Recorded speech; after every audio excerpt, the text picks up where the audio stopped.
Good afternoon, everyone. Hurricane Dorian continues on a path toward North Carolina, and the threat of significant storm damage to our state is very real. This storm is strong and it's relentless. We must be ready. Today, I issued a mandatory evacuation order for our state's barrier islands. Some counties have already ordered evacuations, and I urge residents to take these orders and this storm seriously. It takes time to evacuate the barrier islands, so now is the time to act. Start moving well before the storm in order to get to safety. Do not try to ride it out. You're putting your life at risk, and you're also putting at risk the lives of first responders who may have to rescue you. This morning, I visited with emergency responders in Wilmington, where they are preparing for the storm and are fully operational at the New Hanover County Emergency Operations Center. I'm proud of them. And we have so many dedicated public servants working around the clock to make sure our communities are ready.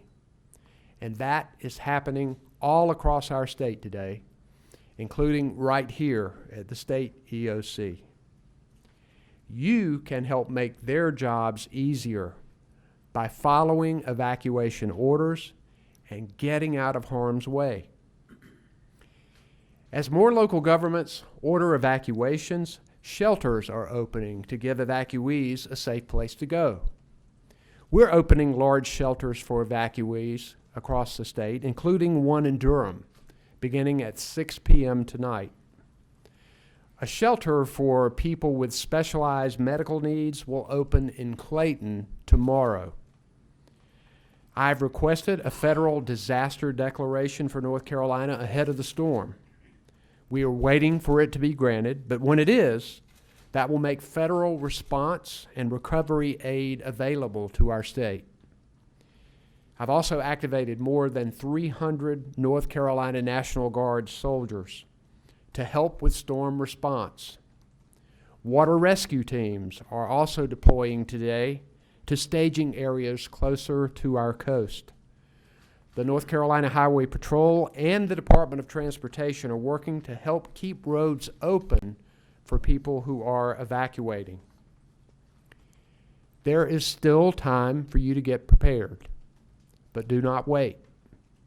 You should have a well-stocked emergency kit with food and water to support your family and pets for several days.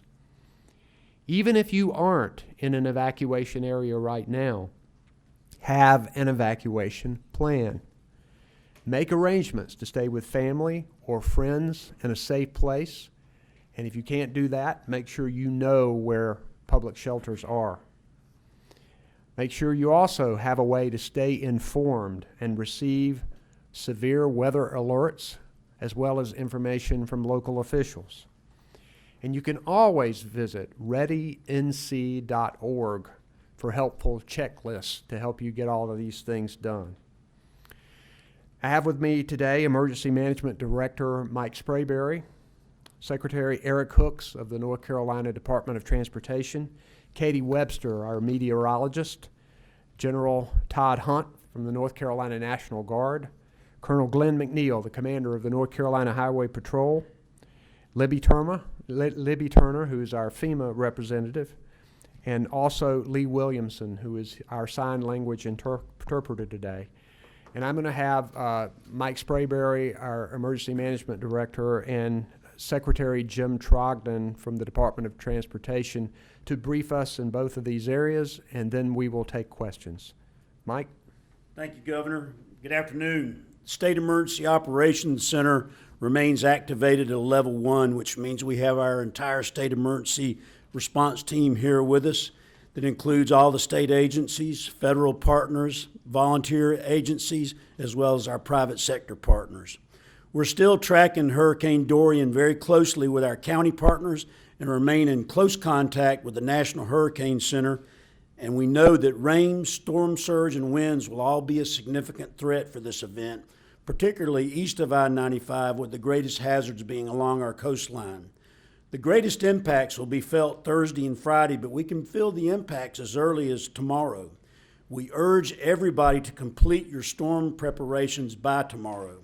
The State Emergency Response Team has been filling resource requests for our county partners to include food, water, shower trailers, swiftwater rescue teams, and National Guard high water vehicle teams. We'll have all assets staged and in place prior to the onset of tropical storm force winds. Our utility partners are positioned for power restoration operations as soon as Dorian passes. Our FEMA partners are also well integrated here with us at the State Emergency Operations Center, and they've established an incident support base at Fort Bragg to provide commodities to us as needed. We continue to work with our sheltering operation for both medical support and general population, and we'll be able to shelter pets as necessary. We continue to hold conference calls with our county partners every day. They're meeting with their control groups to make final decisions on evacuations and their sheltering operations. I want to remind everybody that after the storm and when the storm winds arrive, there's going to be debris that's going to be accumulating. Local governments will begin curbside storm debris pickup as soon as it's safe to do so.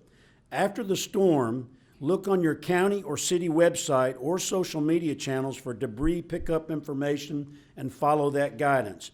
It's important to separate the debris into individual piles. For example, place construction and building debris in one pile and any trees or branches in another. So in closing, let me thank our media partners for providing important information to the residents and visitors of North Carolina, and to remind everyone to follow the instructions of their local officials. Thank you very much. Thank you, sir.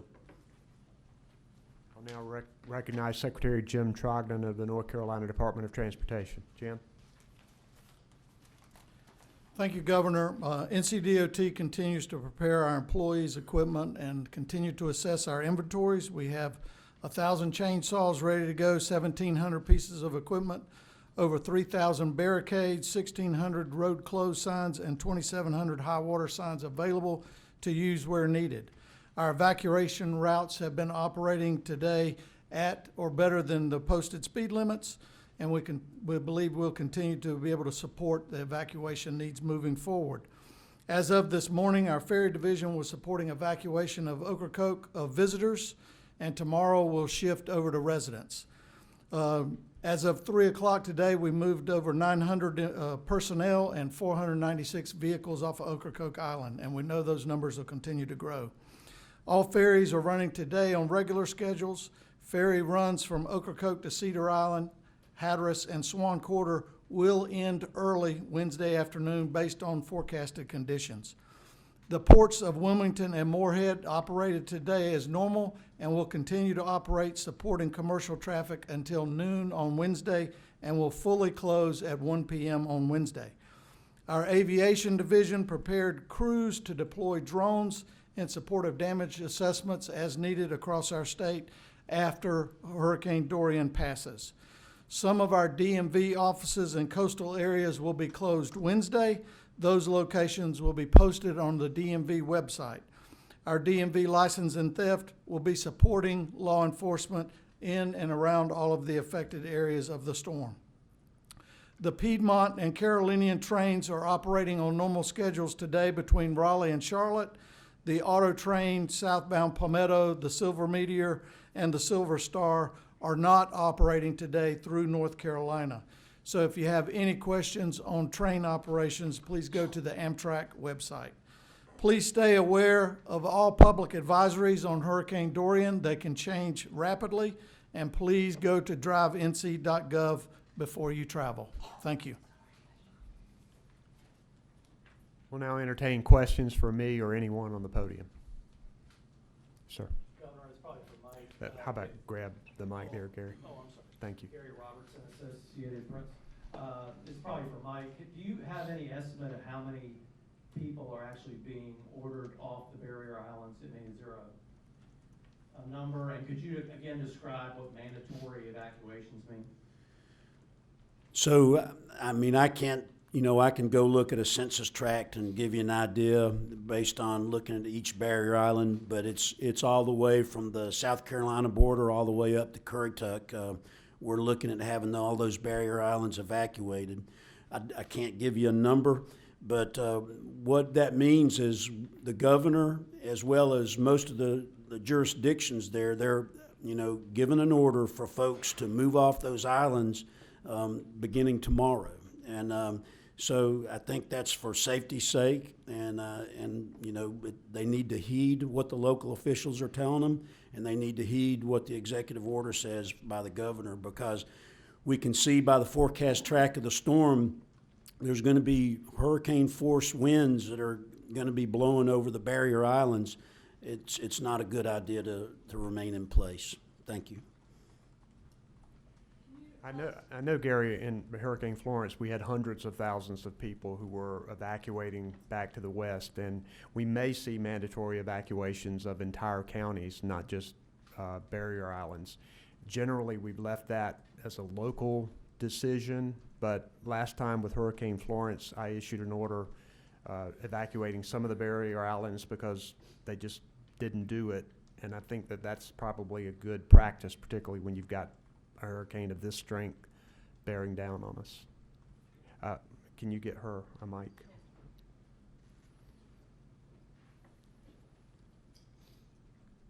Thanks. Can you tell us where the Durham and Clayton shelters are, and then also what you were talking about last year? Are there lessons learned from last year that have kind of changed the way you all are preparing this year?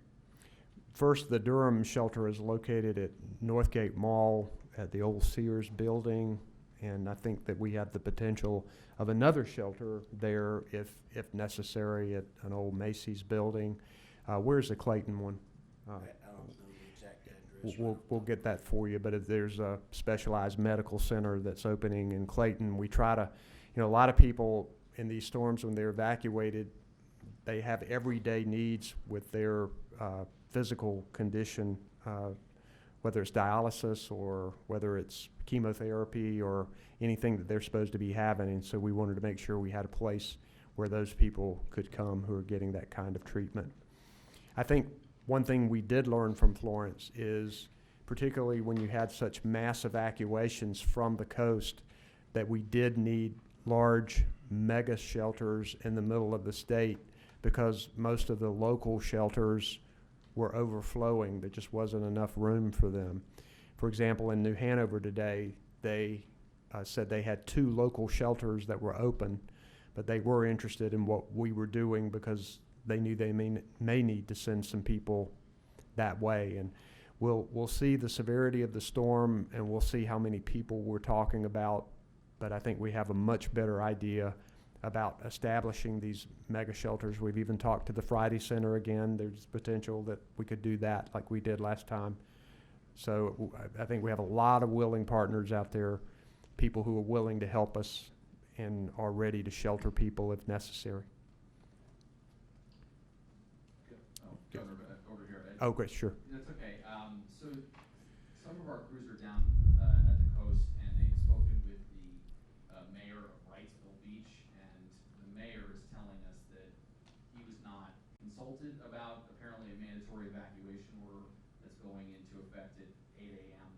And he said that they're having to ramp up, you know, getting residents and notifying residents out there. I don't know if you could speak to that.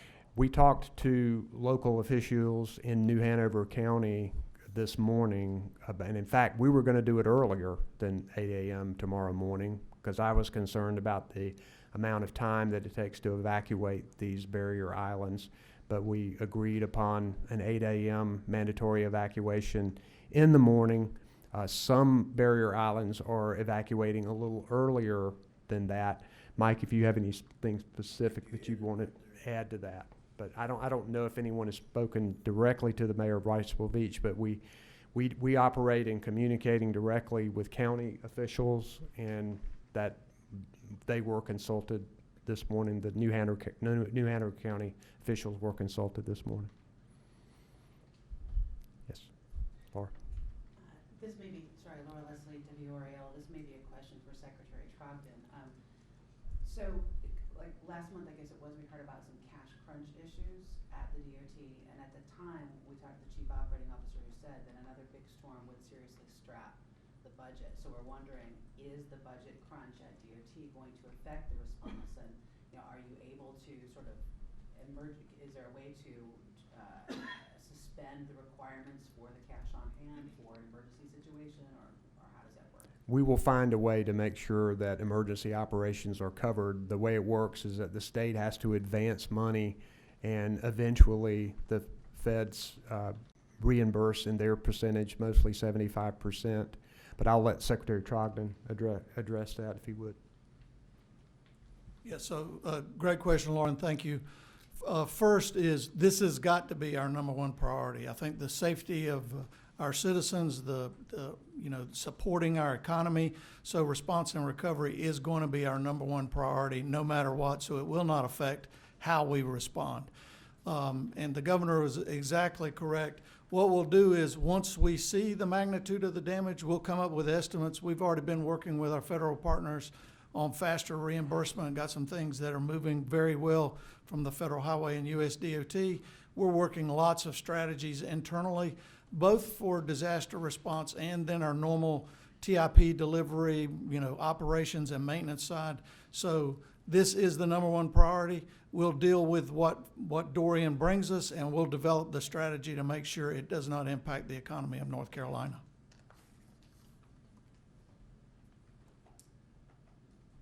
Other questions? I just had a follow-up for the secretary. If those specifics, can you give those again about the different equipment you're preparing? You kind of ran through it a little quickly. You said 1,000 chains. Can you run through that? Yeah, we have 1,000 chainsaws, 1,700 pieces of equipment, 3,100 barricades, 1,600 roads closed signs, and 2,700 high water signs. And all of those are critical when it comes to responding to hurricanes. Governor, admittedly, this is not a hurricane question. I'm just seeing a tweet, and I wanted to get a reaction from you on this. This is a partisan gerrymandering ruling came down today. This is the 3-judge panel. It was a favorable ruling for the plaintiffs, if I have this right, and I'm doing it in line time. Obviously, it's going to kick up to the state Supreme Court, but the ruling is that current state House and state Senate plans have been struck down and would be required to be redrawn immediately. Yeah. Obviously, that has to go through Yeah, one more round. we can talk about this later. I think I'd rather stick to hurricane-related questions at this point, but thank you for asking. But we'll talk to you about that later. Yes. Sorry. One more question about today's evacuation order. So, kind of following up on what Josh was asking, we've heard that all these folks are supposed to be leaving at 8 o'clock tomorrow morning. Are there shelters available and open for those people to go to at this point, or are we going to see a lag time? And I'm also wondering about, are we seeing folks coming from the south like we did in Florence, which sort of complicated matters as people from the south Florida and Georgia were looking for places to get away from the storm as well? Right, and so a lot of shelters are being opened county to county, and so that means that it's sort of like a mutual aid and how they work with each other. So we are helping them work through that. So that's kind of the first line of shelters that we have in our counties. And then we're also opening, as the governor mentioned, one up in Durham, and we can have the contingency opening another one just about the same size, and then a third one all in the same general area of the triangle here. We can go further west if we have to. We would like not to, but and as far as folks coming up from the south, the traffic flow has been. I mean, it was this weekend. It was high holiday traffic. But I talked to my colleague in South Carolina, and as you know, they ordered a large evacuation, and I don't think there was a whole lot of traffic on the road as much as they had expected. So we think we're okay in that regard. Any other questions? Okay, we'll let you know about tomorrow. Thanks very much.